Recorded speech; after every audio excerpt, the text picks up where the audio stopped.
अजून एक धक्कादायक बातमी समोर येते पुण्यातूनच। पुण्यातील धर्मादाय रुग्णालयांची माहिती उपलब्ध करून देणारं संकेतस्थळ गेल्या 2 ते 3 दिवसांपासून बंद आहे। यामुळे गरजू आणि निर्धन रुग्णांना सवलतीच्या दरामध्ये उपचार मिळण्यास अडचणी येत आहेत। पुण्यातील 58 रुग्णालये धर्मादाय योजनेअंतर्गत कार्यरत आहेत। हायकोर्टाच्या आदेशानुसार या रुग्णालयांना एकूण खाटांपैकी 20% खाटा निर्धन रुग्णांसाठी राखीव ठेवणं बंधनकारक आहे। त्याचप्रमाणे या संबंधीची सर्व माहिती ही संकेतस्थळावर नियमितपणे अद्ययावत ठेवणं आवश्यक असतं। मात्र सध्या पुण्यातील हे संकेतस्थळ बंद असल्यानं रुग्णांना माहिती मिळणं कठीण झालंय।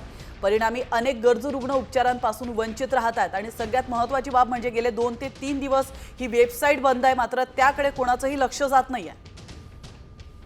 चॅरिटी कमिशनची जी वेबसाईट आहे ही गेल्या 4 दिवसापासून बंद आहे।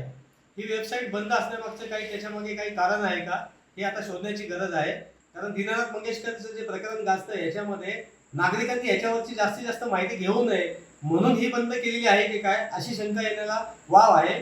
त्यामुळे ह्यापासून चॅरिटी कमिशननी ही अत्यावश्यक सेवा म्हणून ही वेबसाईट तात्काळ